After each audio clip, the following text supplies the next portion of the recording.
Sounds right. But how else do you celebrate life if you don't share stories? Share the memories. You know, those stories that we have, that's what keeps it alive. So we want to encourage people to share a story. You know, if my family, everybody took a turn, we'd be here till dark. But, you know, I know that's not going to happen.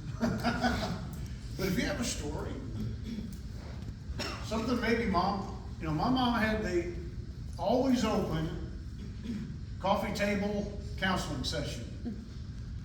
She had a pot of coffee on, and she sat at the kitchen table, and people came in and out, and she ministered to people, and they just talked about life. That was her thing. And then she went to school to do it like for real.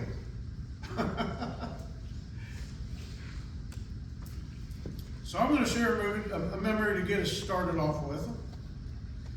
It's not probably my first memory, but it's one of the memories that sticks in my mind. And that was when I was learning to cook.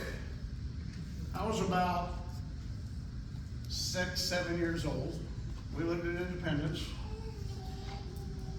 And I remember standing on a chair up to the stove, because I wasn't tall enough to reach. Standing on a chair, my mom was sitting in the chair by the kitchen table, and she was giving me instructions on stirring the pot, you know. And I distinctly remember there was a song on the radio by Herman and the Hermits, and I was singing it as loud as I could.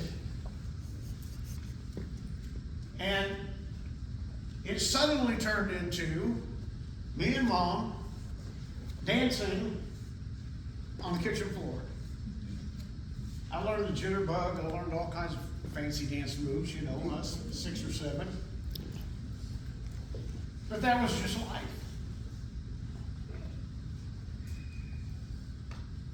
And when I look back, it's something that's been instilled in the family.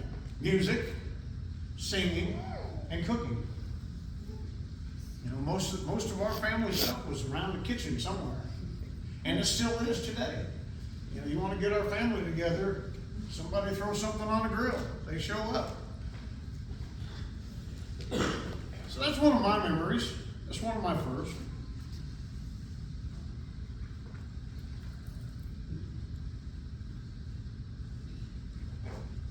So if somebody else has a memory,